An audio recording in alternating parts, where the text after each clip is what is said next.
رضا کی پسند۔ یہ دیکھو نعمان، میری نئی گھڑی، اس میں چھوٹا سا بلب بھی ہے، اندھیرے میں بھی لائٹ لگا کر وقت دیکھا جا سکتا ہے۔ رضا نے اپنے دوست کو اپنی گھڑی دکھائی جو اس وقت کھیلنے کے لیے اس کے گھر آیا ہوا تھا۔ آؤ مل کر کھلونوں کے ساتھ کھیلتے ہیں۔ رضا نے اپنی کھلونوں کی الماری کھولتے ہوئے کہا۔ ارے واہ، تمہاری تو الماری میں بھی بلب لگا ہے، نعمان نے مرعوب ہوتے ہوئے کہا۔ رضا نے اپنے کھلونے الماری سے باہر نکالنے شروع کیے تو نعمان نے دیکھا رضا کے سارے کھلونے صاف ستھرے اور جگمگاتے ہوئے تھے، اور ہر ہی کھلونے میں کسی نہ کسی قسم کی لائٹ بھی جلتی تھی۔ اصل میں مجھے روشن، اجلی اور پر نور چیزیں اچھی لگتی ہیں نومی ڈیئر، رضا نے نومی کے تاثرات نوٹ کرتے ہوئے مسکراتے ہوئے کہا۔ اب وہ دونوں مختلف قسم کے گاڑیوں سے کھیلنے لگے۔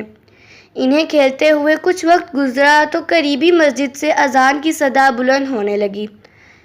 نعمان کچھ کہہ رہا تھا لیکن رضا نے ہونٹوں پر انگلی رکھ کر اسے خاموش کروا دیا۔ ادب سے اذان سننے اور اس کا جواب دینے کے بعد انہوں نے مسنون دعا اور درود شریف پڑھا۔ چلو نعمان، مسجد جا کر باجماعت نماز پڑھتے ہیں، رضا بولا تو نعمان کہنے لگا، اتنی بھی کیا جلدی ہے، آؤ کچھ دیر اور کھیل لیتے ہیں۔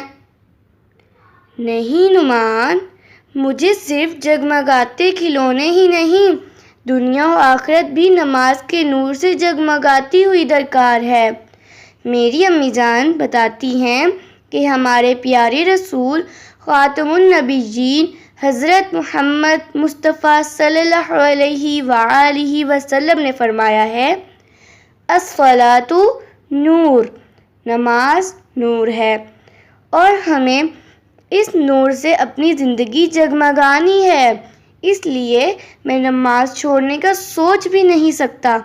رضا کی بات سن کر نعمان نے بھی پابندی نماز کا عزم کیا اور وہ دونوں باجماعت نماز کے لیے مسجد کی طرف روانہ ہو گئے۔